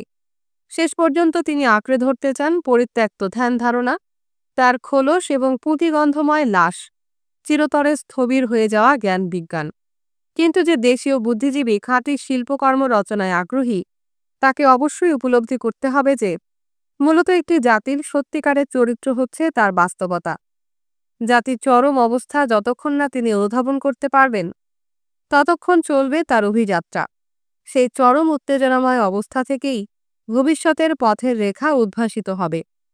স্বাধীনতার পূর্বে দেশীয় চিত্রকর জাতীয় পটভূমির প্রতি ছিলেন নিরাসক্ত। তিনি অত্যধিক গুরুত্ব দিতেন বিমূর্ত শিল্পকর্মকে, অথবা অধিকাংশ ক্ষেত্রে তিনি ছিলেন অচেতন পদার্থের অঙ্কনে পারদর্শী। স্বাধীনতার পর জনগণের সাথে একাত্ম হবার ব্যগ্রতা তাকে বাস্তবতার পুঙ্খানুপুঙ্খ বর্ণনার মধ্যে আবদ্ধ করে ফেলে। যে শিল্পের কোনো অন্তর্লীন সুর নেই, যে শিল্প শান্ত সমাহিত ও অনড়, যা জীবনের আকৃতি জাগায় না, যা মৃত্যুর কথাই শুধু স্মরণ করিয়ে দেয়, সেই শিল্প হচ্ছে তার প্রতিনিধি। বিদ্যমান বাস্তবতার অন্তরতর সত্যের মুখোমুখি দাঁড়িয়ে বিদগ্ধ সমাজ উচ্ছ্বাসে ফেটে পড়ে। কিন্তু আমাদের জিজ্ঞেস করার অধিকার রয়েছে, এই সত্যই কি আসল বাস্তবতা? এটাকে ঝেড়ে ফেলে দেয়া হয়নি, প্রত্যাখ্যান করা হয়নি? যে নবযুগ সূচিত হয়েছে, যে পথে শুরু হয়েছে ঐতিহাসিক অভিযান, বর্তমান যুগ কি এই বাস্তবতাকে প্রশ্নের মুখোমুখি দাঁড় করায়নি? কবিতার রাজ্যেও একই সত্যকে প্রতিষ্ঠিত করা যেতে পারে। বাইরের সবকিছু আত্মস্থ করার আমলে কবিতা ছিল গীতিময়। আজকের কবিতা সেই টগবগে চাল ভেঙে পড়েছে। বর্তমানের কবিতা হচ্ছে বিদ্রোহের কবিতা, একই সাথে বর্ণনাধর্মী এবং বিশ্লেষণধর্মী। কবিবৃন্দের অনুভব করা উচিত যে জনগণের সপক্ষে সচেতনভাবে এবং পূর্ণ বিশ্বাসে অস্ত্র তুলে নেয়ার কোনো বিকল্প নেই। আরেকবার দেপেস্ত থেকে উল্লেখ করা যাক, নিঃসঙ্গ ছিল না সেই রমণী, পতি ছিল তার। সবকিছুই জানত তার পতি, কিন্তু আসলে কিছুই জানা ছিল না তার। দুঃখের আগুনে না যদি পড়ো তুমি, কোথায় পাবে তুমি আপন সংস্কৃতি? তোমাকে ঢেলে দিতে হবে রক্ত তার পায়ে, তোমার মাংস, সমগ্র অস্তিত্ব তোমার বিলাতে হবে সকলের মাঝে। ঢেলে দিয়ে সমগ্র সত্তা তোমার, পাবে তুমি সেই ধ্রুপদী আর রোমান্টিক ভুবন, সেই ভুবন যার স্বপ্নে ডুবে আছে সমগ্র হৃদয়। রেনে দেপেস্তের সবরীর মুখোমুখি। দেশীয় কবির ধ্যানজ্ঞান হচ্ছে একটি জাতীয় শিল্পকে রচনা করা। তার লক্ষ্য হচ্ছে জনগণের জীবনকে তুলে ধরা, কিন্তু তা ব্যর্থতায় পর্যবসিত হয়। কারণ দেপেস্ত যে ত্যাগ স্বীকারের কথা বলেছেন, তিনি এখনও তা করতে প্রস্তুত নন। ফরাসি কবি রেনে শার্ক তার বই পার্তাস ফর্মেলে এ ব্যাপারে তার উপলব্ধিকে তুলে ধরেছেন। তিনি আমাদের স্মরণ করিয়ে দেন যে বাস্তবমুখী নির্বাচন এবং সে ব্যাপারে ব্যক্তিগত চিন্তা ভাবনার ভেতর থেকে বেরিয়ে আসে কবিতা। একটি কবিতা হচ্ছে নির্ধারক আদি মূল্যবোধের সমন্বয় সাধন ও একত্রীকরণ। যিনি এই পরিস্থিতিকে জাগ্রত করেন, তার সাথে তার সাম্প্রতিক সম্পর্কও বিবেচ্য। যে জনগণকে শিল্পের বিষয় হিসেবে নির্বাচিত করা হয়েছে, দেশীয় কবির কর্তব্য হচ্ছে তাদেরকে ভালো করে পর্যবেক্ষণ করা। যতক্ষণ না তিনি জনগণ থেকে তার দূরত্বের ব্যাপ্তি বুঝতে পারবেন, ততক্ষণ তার পক্ষে শক্ত পায়ে এগিয়ে যাওয়া অসম্ভব। আমরা সমস্ত কিছুই নিয়েছি ওই পক্ষ থেকে, সেই বিপক্ষ আমাদেরকে কিছুই দেবে না, যদি না অগণিত চোরাগুলি অতিক্রম করে আমরা তাদের কাতারে সামিল হই, যদি না হাজার হাজার ছলনা আর কৌশল আমাদেরকে তাদের কাছে পৌঁছে দেয়, যদি না তারা আমাদেরকে আপন করে নেয়, বন্দি করে নেয় তাদের বাহু বন্ধনে। প্রায় প্রতিটি ক্ষেত্রেই নেওয়া মানে হচ্ছে তাদের একজন হয়ে যাওয়া। ফলে দেখা যায় যে নিজেকে মুক্ত বলে দাবি করা বা সবকিছু অগ্রাহ্য করার ভান করা, এসবের কোনো মূল্য নেই। যে অতীত থেকে জনগণ বেরিয়ে এসেছে, সেখানে ফিরে যাবারও কোনোই মানে হয় না। বরং আমাদেরকে যোগ দিতে হবে সেই দোদুল্যমান আন্দোলনে। জনগণ এই মুহূর্তে যার রূপ দেবার চেষ্টা করছে, সেই আন্দোলন যখন শুরু হয়, তখন সেটা হয়ে ওঠে প্রতিটি জিনিসকে প্রশ্নের মুখোমুখি দাঁড় করানোর সংকেত। আমাদের সুস্পষ্ট ধারণা থাকতে হবে আমাদের গন্তব্য সম্পর্কে, সেই অজ্ঞাত অস্থির এলাকা সম্পর্কে যেখানে জনগণের বাস। সেখানেই দানা বাঁধবে আমাদের অন্তরাত্মা, আমাদের ধ্যান ধারণা, আলোকের প্রাচুর্যে উদ্ভাসিত হয়ে উঠবে আমাদের জীবন। গিনি প্রজাতন্ত্রের বর্তমান অভ্যন্তরীণ বিষয়ক মন্ত্রী কেইতা ফুদেবা আফ্রিকান ব্যালের পরিচালক থাকাকালে তার শিল্পকর্মে গিনির জনগণের বাস্তবতার সাথে প্রতারণা করেননি। তিনি তার দেশের সমস্ত ছন্দময় প্রতিমূর্তিকে বৈপ্লবিক দৃষ্টিভঙ্গিতে মেলে ধরেছেন। আরও কয়েক ধাপ এগিয়েও গিয়েছেন তিনি। তার কবিকর্ম খুব পরিচিত নয়, তাতে তিনি সংগ্রামের ঐতিহাসিক মুহূর্তগুলোকে তুলে ধরার আপ্রাণ চেষ্টা করেছেন। গণমানুষের আদর্শ যেসব বিষয়কে কেন্দ্র করে দানা বাঁধবে সেগুলো মেলে ধরারও চেষ্টা করেছেন তিনি। এখানে একটি কবিতা উল্লেখ করা হলো, যা ভাবনা চিন্তাকে জাগ্রত করবে, অস্পষ্টতার অবসান ঘটাবে এবং সংগ্রামে উদ্বুদ্ধ করবে। আফ্রিকার সকাল। গিটারের বাজনা। সকাল হয়ে আসছে, আধারাত টমটমের ছন্দে নেচেছে সারা গ্রাম। এবার ধীরে ধীরে সুপ্তির গভীর থেকে জেগে উঠছে। দারিদ্র্যক্লিষ্ট রাখালের দল বাঁশি বাজিয়ে গরু ভেড়ার পাল চড়াতে নিয়ে যাচ্ছে পাহাড়ের কোলে। আঁকাবাঁকা পথ বেয়ে গ্রাম্যবালারা কলসি কাঁখে জল আনতে যাচ্ছে ঝর্ণা হতে। মেরাবোর দাওয়ায় একদল ছেলে মেয়ে সুর করে কোরআন তেলাওয়াত করছে। গিটারের বাজনা। সকাল হয়ে আসছে, সকাল হচ্ছে রাত্রি আর দিবসের সংগ্রামের ক্ষেত্র। কিন্তু ফুরিয়ে গেছে রাত, আর কত চালাবে যুদ্ধ তার? মৃত্যুর কোলে ঢলে পড়ছে। দিবসের বিজয়ের অগ্রদূত সূর্যের কিরণের ছটা লুকোচুরি খেলছে দিগন্তে, ম্রিয়মাণ, শান্ত সমাহিত। শেষ নক্ষত্রটিও মেঘের আড়ালে লুকিয়ে গেছে। গিটারের বাজনা। সকাল হয়ে আসছে, রক্তলাল পটভূমিতে বিস্তৃত মাঠের শেষে দেখা যাচ্ছে একটি পুরুষের ছায়ামূর্তি। ক্ষেতমজুর নামানের ছায়া। নব্জ দেহে সে কর্ষণ করে চলেছে তার জমি। যতবার সে তুলে ধরছে হাতের নিড়ানি, ভীত পাখিরা ডানা মেলছে আকাশে। উড়ে যাচ্ছে বিখ্যাত নাইজার নদী জাঞ্জিবার তীরে। লোকটি ছাইরঙা সুতি প্যান্ট শিশিরে ভিজে ভিজে দুপাশের ঘাসে দোলা দিচ্ছে। নিড়ানি হাড়, নব্জ দেহে ঘামে নেয়ে নে বিরামহীন কাজ করছে সে। আগামী বৃষ্টির আগেই বুনতে হবে ফসলের বীজ। কোড়া বাজনা। সকাল হয়ে আসছে, লাল হয়ে উঠছে পূবের দিগন্ত। পাতায় পাতায় চড়ুই পাখির দল কিচকিচ করে জানান দিচ্ছে সকালের বার্তা। স্যাঁতস্যাঁতে মেঠো পথ ধরে একটা ছেলে ঊর্ধ্বশ্বাসে দৌড়াচ্ছে নামানের কাছে। পৈতার মতো কাঁধে ঝোলানো তার তুনি। সে ডেকে উঠল, নামান ভাইজান, গায়ের মাতব্বর তোমাকে বলেছে পঞ্চায়েত সভার গাছের নিচে যেতে। কোড়া বাজনা। এত ভোরে এই সংবাদ শুনে অবাক হয়ে যায় ক্ষেতমজুর নামান। রেখে দেয় সে তার নিড়ানি, আলো ঝলমল গ্রামের পথে হাঁটা দেয়। ইতোমধ্যেই গ্রামের প্রবীণ পুরুষেরা বসে গেছে গাছের তলায়। অত্যন্ত গম্ভীর তাদের মুখ। তাদের পাশে উর্দি পরা একটি লোক, একজন জেলা গার্ড, উদাস নয়নে আস্তে আস্তে পাইপ টানছে। কোড়া বাজনা। নামান ভেড়ার চামড়ার ওপর বসল। মাতব্বরের মুখপাত্র সমাবেশে বয়োবৃদ্ধদের ইচ্ছার কথা ঘোষণা করল। শ্বেতাঙ্গরা গ্রামের একজন পুরুষকে নিতে এসেছে তাদের দেশে যুদ্ধ করার জন্য। একজন জেলা গার্ডকে পাঠিয়েছে তাকে নেয়ার জন্য।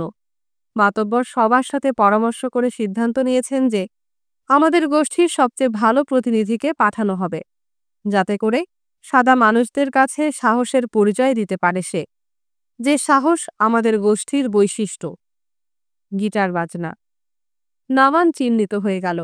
প্রতি সন্ধ্যায় গ্রাম্যবালারা গীতবাদ্যে প্রশংসায় মেতে উঠল তার সুঠাম দেহ আর সুন্দর চেহারার। শান্ত সুবোধ কাদিয়া তার যুবতী স্ত্রী। সংবাদ পেয়ে সে মুষড়ে পড়ল, গম ভাঙা বন্ধ করে দিল, হামানদিস্তায় রেখে দিল ফসলের গোলায়। কোনো কথা না বলে ঘরে খিল দিয়ে সে কাঁদতে শুরু করল। প্রথম স্বামী তার মারা গেছে। সাদা মানুষেরা নামানকেও তার কাছ থেকে ছিনিয়ে নেবে এ কথা সে বিশ্বাস করতে পারে না। তার সদ্য প্রস্ফুটিত সমস্ত আশা ভরসার স্থল হচ্ছে নোমান। গিটার বাজনা। পরদিন কাদিয়ার অশ্রুপাত আর বিলাপ সত্ত্বেও পুরতলে যুদ্ধের বাজনার সাথে নামানকে পৌঁছে দেয়া হলো গ্রামের ঘাটে। সেখানে জেলা সদরগামী একটি ট্রলারে তুলে দেয়া হলো তাকে। সেই রাত্রে রোজকার মতো গ্রাম্য বালার আর বাজারে নাচতে গেল না। নামানের বাইরের ঘরে পাহারা দেবার জন্য সারা রাত জেগে রইল। আগুন পোহাতে পোহাতে গল্পগুজবে মেতে উঠল। গিটার বাজনা। অনেক মাস গড়িয়ে গেল, নামানের কোনো খোঁজ নেই। কাদিয়ার মন আর মানে না। খোঁজ জানতে সে গেল পাশের গায়ের ধূর্ত গণৎকারের কাছে। গ্রামের প্রবীণ লোকেরা গোপনে একটি ছোট্ট সভায় আলোচনাও করল ব্যাপারটা নিয়ে, কিন্তু কিছুতেই কিছু হলো না। কোরা বাজনা। একদিন কাদিয়ার নামে চিঠি এলো নামানের। হৃদয়ে উদ্বেগ, তার কি হয়েছে তার স্বামীর। সেই রাত্রেই ঘণ্টার পর ঘণ্টা হেঁটে হেঁটে ক্লান্ত পায়ে সে পৌঁছালো জেলা শহরে। একজন লোক পড়ে দিল সেই চিঠি। নামান এখন উত্তর আফ্রিকায়, ভালো আছে সে। চিঠিতে সে জানতে চেয়েছে ফসলের কথা, পালা পার্বণের কথা, নদী, নাচ আর পঞ্চায়েত সভার গাছের কথা। গ্রামের সমস্ত খবরই জানতে চেয়েছে সে। বালাফু বাজনা। সেই রাত্রে গ্রামের প্রবীণ মহিলারা সম্মান দেখালো কাদিয়াকে। গ্রামের প্রবীণতম মহিলার দাওয়ায় প্রবেশের অনুমতি দেয়া হলো তাকে। শুনতে গেল সে রাত্রিভর তাদের গল্প কাহিনী।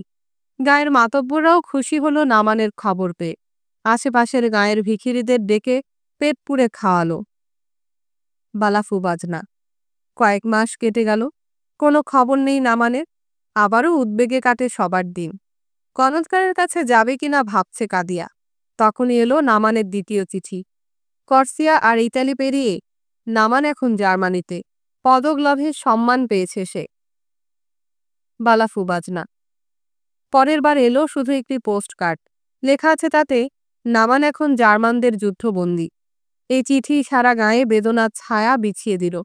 প্রবীণ পুরুষেরা আবার ডাকল সভা। সিদ্ধান্ত হলো এখন থেকে নামানকে ডুঙ্গা নাচ নাচতে দেয়া হবে। ডুঙ্গা নাচ হচ্ছে এক পবিত্র নাচ।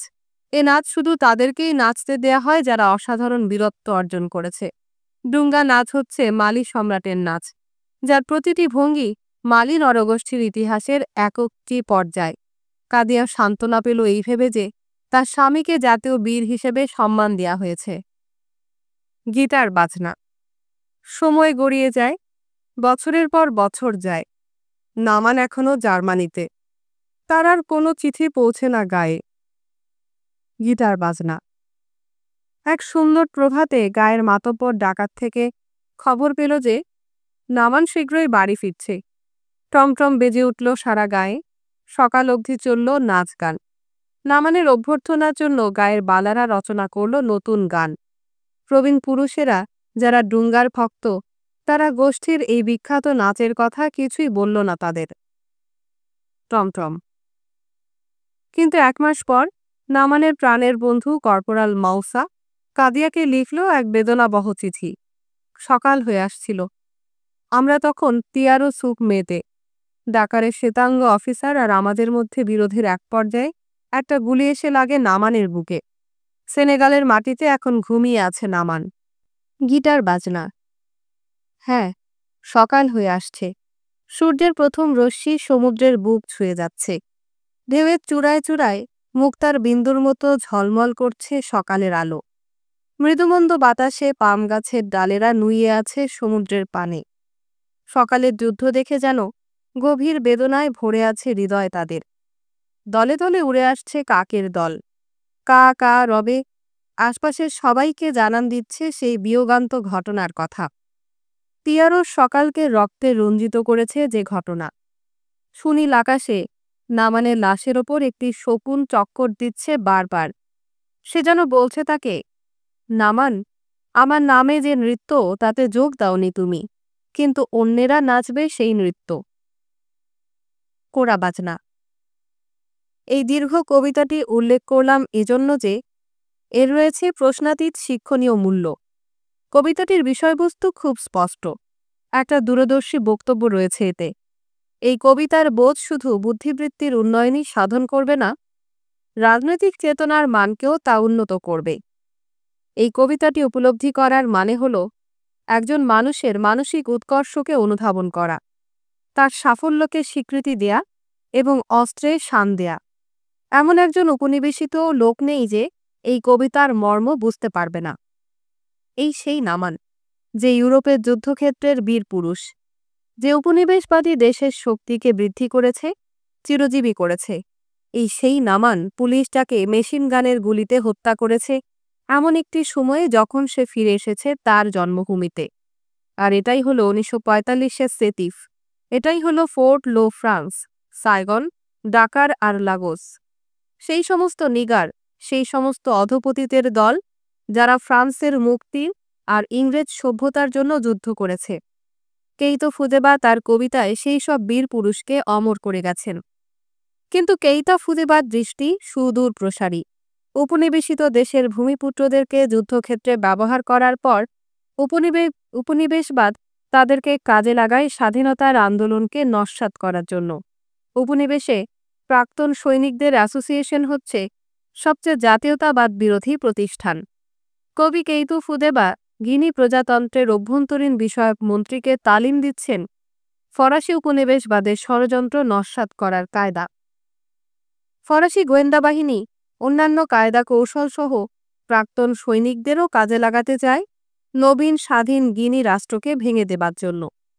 যে উপনিবেশিত লেখক জনগণের পক্ষে কলম ধরবেন, তার উচিত ভবিষ্যতের দুয়ার খুলে দেবার জন্য অতীতকে ব্যবহার করা। তার লেখা হবে কর্মের আহ্বান এবং আশা ভরসার ভিত্তি। কিন্তু সেই আশা বাস্তবে রূপ দেবার জন্য তাকে নামতে হবে যুদ্ধে। দেহ মন সর্বস্ব দিয়ে তাকে ঝাঁপিয়ে পড়তে হবে জাতীয় সংগ্রামে। আপনি অনেক কিছু বলতে পারেন, কিন্তু দেশকে আলোর দিশা দেবার জন্য নিজেকে এবং দেশের জনগণকে নিজের পায়ে দাঁড়াতে শিখিয়ে তাদের জীবনে নবজীবন উন্মোচনের সেই বিশেষ ব্যাপারটির কথা যখন আপনি বলতে চাইবেন, তখন আপনাকে অবশ্যই তাদের সাথে শারীরিকভাবে অংশগ্রহণ করতে হবে।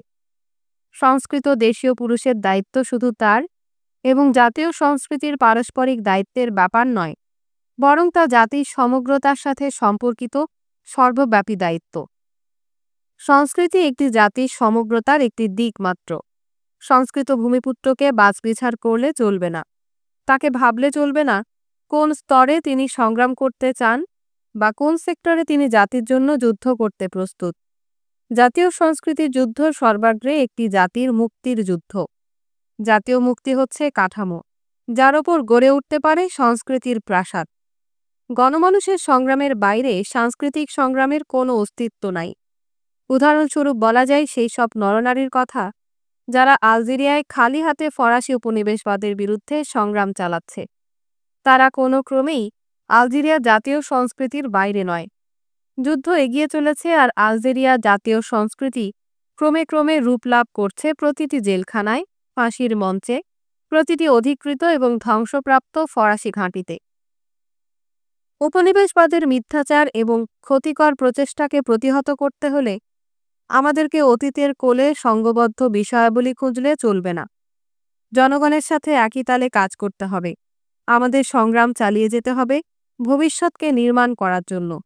তৈরি করতে হবে সুযোগ্য জমি, যেখানে সজীব চারারা ইতোমধ্যেই গজাতে শুরু করেছে। জাতীয় সংস্কৃতি লোকগাথা নয়, বিমূর্ত কোনো জনপ্রিয় স্লোগানও নয়। আর এই স্লোগান জনগণের সত্যিকার চরিত্র আবিষ্কারেও সক্ষম নয়। জাতীয় সংস্কৃতি অনায়াসলব্ধ কাজকর্মের নিষ্ক্রিয় নিকৃষ্টাংশও নয়। তার মানে তা সেই সব কাজকর্ম নয় যা জনগণের সদা বিদ্যমান বাস্তবতার সাথে ক্ষীণতম সংযোগ দ্বারা গ্রথিত। যে সকল কর্মকাণ্ডের মাধ্যমে জনগণ নিজেদেরকে গড়ে তুলছে এবং নিজেদের অস্তিত্ব টিকিয়ে রাখছে, চিন্তা চেতনার রাজ্যে তাকে ব্যাখ্যা করা, যৌক্তিক করে তোলা এবং প্রশংসা করার জন্য জনগণের নেওয়া সমস্ত উদ্যোগের নাম হচ্ছে জাতীয় সংস্কৃতি। অনুন্নত দেশগুলোতে জাতীয় সংস্কৃতি রূপ লাভ করবে তাদের মুক্তি সংগ্রামের আন্দোলনের অভ্যন্তরে।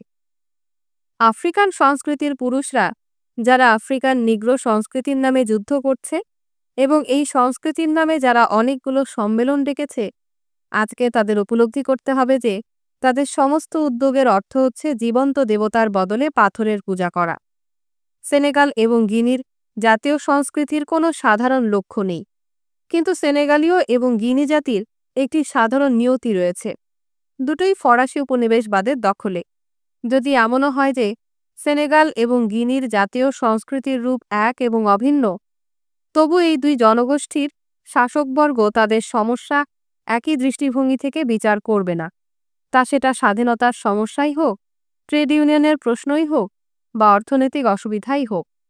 এমনকি এখানেও পুরোপুরি অভিন্নতার সন্ধান মিলবে না, কারণ জনগণের কাজের গতি এবং শাসকদের প্রতিক্রিয়া এক নয়। কোনো দুটি সংস্কৃতি পুরোপুরি অভিন্নরূপী নয়। অনেকে বিশ্বাস করেন যে একটি কৃষ্ণ সংস্কৃতি গড়ে তোলা সম্ভব, কিন্তু তারা ভুলে যান যে নিগারদের অবলুপ্তি ঘটেছে। এমনকি যারা একে সৃষ্টি করেছে তারাও দেখতে পাচ্ছে যে তাদের অর্থনৈতিক ও সাংস্কৃতিক আধিপত্য ধ্বংস হয়ে যাচ্ছে। এখানে একটি টিকা আছে। ডাকার স্কুলের পুরস্কার বিতরণী সভায় সেনেগাল প্রজাতন্ত্রের প্রেসিডেন্ট লিওপোল্ড সেঙ্গর পাঠ্য তালিকায় নিগ্রোবাদের ধারণা সংযুক্ত করার সিদ্ধান্ত নিয়েছেন।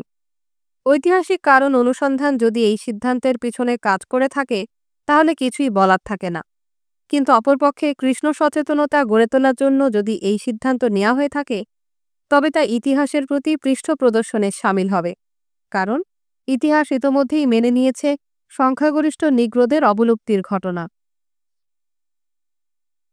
কৃষ্ণ সংস্কৃতি বলে কোনো জিনিস কখনো রূপ লাভ করবে না, কারণ এমন একজন রাজনীতিবিদের অস্তিত্বেও খুঁজে পাওয়া যাবে না যিনি মনে করেন যে তিনি একটি কৃষ্ণ প্রজাতন্ত্র প্রতিষ্ঠা করতে পারবেন। সংস্কৃত লোকজন তাদের জনগণকে কোন অবস্থানে অবস্থিত করতে চান, কিরকম সামাজিক সম্পর্ক তারা স্থাপন করতে চান, মানবজাতির ভবিষ্যৎ সম্পর্কে তাদের চিন্তাভাবনা কি, এসব ব্যাপার নিয়ে পরস্পর জানাজানি হচ্ছে আসল কাজ। এটাই আসল কথা, বাকি সবই অর্থহীন উচ্চাসা। 1959 সালে রোমে যে সংস্কৃত আফ্রিকানদের সম্মেলন হয়েছিল তার একমাত্র সুর ছিল ঐক্য। প্রতিনিধিদের মধ্যে সাংস্কৃতিক ঐক্যের দাবিকে সবচেয়ে সোচ্চার কণ্ঠ জাক রাবেমানান, যারা হচ্ছেন আজকের মাদাগাস্কার সরকারের মন্ত্রী। সরকারের সুরে সুর মিলিয়ে তিনিও জাতিসংঘ সাধারণ পরিষদে আলজেরীয় জনগণের সংগ্রামের বিরোধিতা করছেন। রাবেমানানজারা যদি নিজের প্রতি বিশ্বস্ত হতেন তবে তার উচিত ছিল সরকার থেকে পদত্যাগ করা এবং তাদেরকে প্রত্যাখ্যান করা, যারা দাবি করছে যে তারা মাদাগাস্কারের জনগণের আশা আকাঙ্ক্ষার প্রতিনিধি। মাদাগাস্কারের 90,000 মৃত আত্মা রাবেমানানজারাকে কোনো অধিকার দেয়নি জাতিসংঘের সাধারণ পরিষদে আলজেরীয় জনগণের আশা আকাঙ্ক্ষার বিরোধিতা করার। জনগণের সংগ্রামের মধ্যেই আফ্রিকার নিগ্রো সংস্কৃতির যথার্থতা নিহিত, গান, কবিতা আর লোকগাথার মধ্যে নয়। সেঙ্গর আফ্রিকান সাংস্কৃতিক সমাজের একজন সদস্য। তিনি আফ্রিকান সংস্কৃতির প্রশ্নে আমাদের সাথে কাজও করেছেন। তিনি আদেশ দিয়েছেন তার প্রতিনিধিবর্গকে আলজেরিয়ার ব্যাপারে ফরাসি প্রস্তাবকে সমর্থন করার জন্য। আফ্রিকান নিগ্রো সংস্কৃতি এবং আফ্রিকান সংস্কৃতির প্রতি আনুগত্য প্রমাণ করতে হলে সর্বপ্রথম শর্তহীনভাবে জনগণের স্বাধীনতার সংগ্রামকে সমর্থন করতে হবে। কেউই সত্যিকার অর্থে আফ্রিকান সংস্কৃতির বিস্তার চাইতে পারেন না যদি না তিনি সেই সংস্কৃতির অস্তিত্বের জন্য, অন্য কথায় সমস্ত মহাদেশের মুক্তির জন্য প্রয়োজনীয় অবস্থা তৈরির ব্যাপারে প্রায়োগিক সাহায্য সহযোগিতা প্রদান করেন। আমি আবারও বলছি, কোনো সংস্কৃতির ব্যাপারে বক্তৃতাবাজি, কোনো দাবি দেওয়া আমাদেরকে মৌলিক দায়িত্বগুলো থেকে অব্যাহতি দেবে না।